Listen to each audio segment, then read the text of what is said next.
안녕하세요. 손해보험협회 과실분석팀장 곽수경입니다. 오늘은 새롭게 개정된 과실비율 인정기준에 대해서 알아보도록 하겠습니다. 안녕하세요. 안녕하세요. 반갑습니다. 변호사님, 이번에 과실비율 인정기준이 바뀌게 되었다면서요? 피해자가 예측하거나 회피하기 어려운 사고의 경우에는 가해자에게 100% 일반 과실을 적용하는 것으로 과실 기준을 변경했고요. 다음으로 최근에 설치된 교통시설물이나 교통환경 변화를 적용해서 신규 기준을 신설했습니다. 마지막으로 최근 판례, 도로교통법 등 개정사항을 반영해서 인정기준을 개정하게 되었습니다. 과실비율 인정기준에 대해서 일반인 분들은 잘 모르실 것 같은데요. 자동차 보험 과실 비율이란 자동차 사고가 발생했을 때 가해자, 피해자 사이의 책임의 정도를 의미합니다.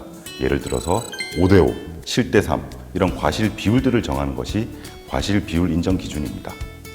최근에 차량의 블랙박스가 보편화되면서 일반 과실에 대한 인정 기준을 요구하는 국민들의 요청이 많았습니다.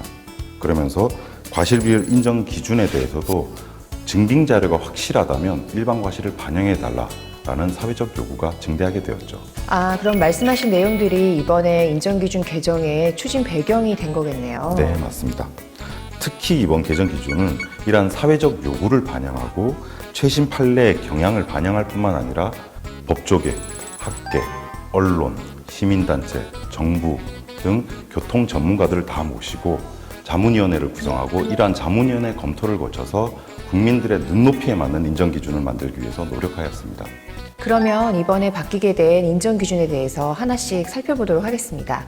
먼저 일반과실이 확대된 부분이 있다고 하셨는데요. 그러면 일반과실이 신설되거나 변경된 게 뭐가 있을까요? 동일한 한 차로에서 뒤에서 진행하던 B 차량이 중앙선을 침범해가지고 주유소 등을 진입하기 위해서 앞에 있는 A 차량을 급하게 추월하다가 발생한 사고입니다. 이전에는 A 차량의 과실이 20%, B 차량의 과실이 80%로 되어 있었습니다. 그렇지만 개정 기준은 B 차량의 100% 과실로 변경하였습니다.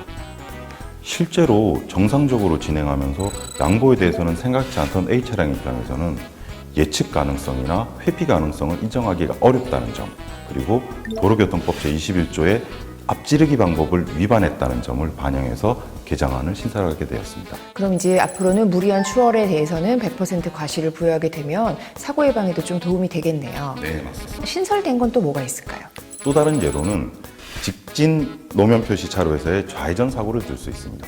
노면 표시가 좀 중요한데요, 이 사안에서는 직진 및 좌회전 노면 표시가 있는 곳에서 A 차량은 직진을 하고 직진 노면 표시가 있는 곳에서 B 차량이 좌회전한 경우에 발생한 사고입니다. 이러한 경우 B 차량은 100%의 과실이 적용되게 됩니다. 기존에 사고는 많이 발생하는데도 기준이 없어서 되게 혼란이 있었는데요.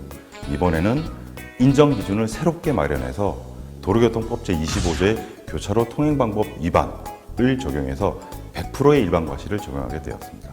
노면 표시도 굉장히 중요한 교통법규니까 그걸 꼭 지켜야겠네요. 네, 맞습니다. 네. 변화하는 교통환경에 따라서 새로 신설되거나 변경된 기준이 있다고 말씀하셨는데요. 그럼 뭐가 있을까요? 교통환경은 항상 변하죠. 최근에는 회전교차로도 많이 생겼고요. 그리고 자전거 전용 도로도 많이 생겼습니다. 이러한 변화된 교통환경을 적용해서 기준들을 신설하게 되었습니다. 그러면 변화된 게 뭐가 있을까요? 우선 자전거 전용 도로의 사고 유형을 들 수 있습니다.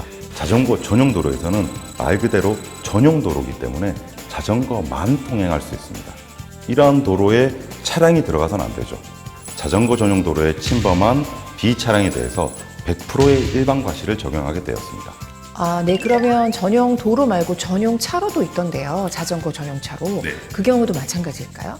자전거 전용 차로의 경우에도 마찬가지로 자전거만 통행해야 되기 때문에 자동차가 침범을 하게 되면 100% 일반 과실이 됩니다. 회전교차로에 대한 인정기준도 이번에 새로 신설이 되었다면서요. 회전교차로 진입 때 회전사고를 들 수 있습니다. 회전교차로에서는 먼저 회전하고 있는 차량에게 우선권이 있습니다.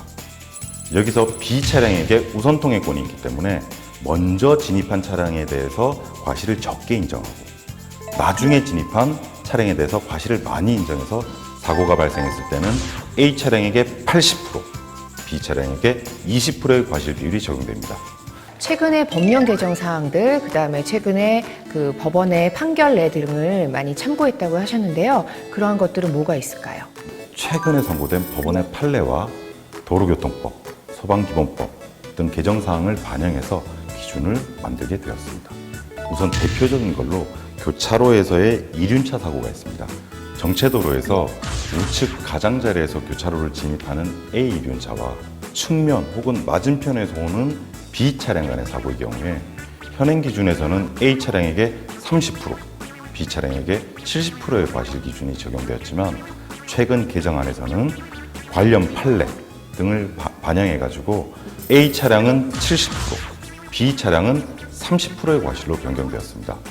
이는 교차로에서 무리하게 진입하는 이륜차에 대해서 기존에 적용하던 과실 배려의 원칙을 적용하지 않고 그리고 사회적 요구와 관련 판례를 적용해서 개정하게 되었습니다. 긴급 자동차에 관한 과실 비율도 바뀌었다고 말씀하셨는데요. 그 부분도 조금 말씀해 주시죠. 소방차, 앰뷸런스 등을 긴급 차량이라고 보시면 됩니다.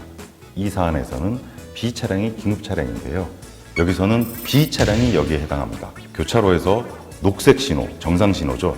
이때 직진하는 A 차량과 긴급 상황 때문에 적색 신호에 진행하는 비긴급 차량의 사고의 경우에 A 차량에게는 60%, 긴급 차량인 B 차량에게는 40%의 과실 기준이 적용됩니다. 긴급 자동차의 출동을 보호하려는 소방기본법 제21조 그리고 긴급 차량에 대해서는 민형사적 책임을 좀 감경해 주려는 도로교통법 제158조의 2 규정을 반영해서 기준을 신설하게 되었습니다. 이 외에도 다르게 바뀌게 된 기준들이 굉장히 많은 걸로 알고 있는데요. 국민들께서는 과실 비율을 어떻게 산정하냐 이 기준들이 많이 궁금해 하실 텐데요. 이럴 경우에 손해보험협회에서는 자동차 사고 과실 비율 인정 기준을 마련해서 그 기준을 홈페이지에 게재하고 있습니다. 혹시 사고가 발생했을 때 의문이 있으신 경우에는 손해보험협회의 과실 비율 인정 기준을 참고해서 산정 이유를 찾으시면 됩니다. 아, 네. 제가 손해보험협회 다니는데 저보다 더 많이 하시는 것 같습니다. 네. 네, 저희 협회 홈페이지에 들어오시면 과실비율 인정 기준을 다운로드 받아 보실 수 있거나 아니면 과실비율을 이렇게 문의하실 수 있는 거죠. Q&A도 할 수 있고. 네, 네, 네. 스마트폰 앱에서도 저희 과실비율 인정 기준을 인터넷 홈페이지와 동일하게 볼 수 있는데요. 혹시 변호사님도 어플을 설치해서 보고 계시나요? 네, 어플 압니다. 예, 그렇죠. 어플 어디 한번 보여주시죠. 지금요? 네, 네, 네. 핸드폰이 어디 있더라? 변호사 안 쓰시는 거 아니에요 혹시?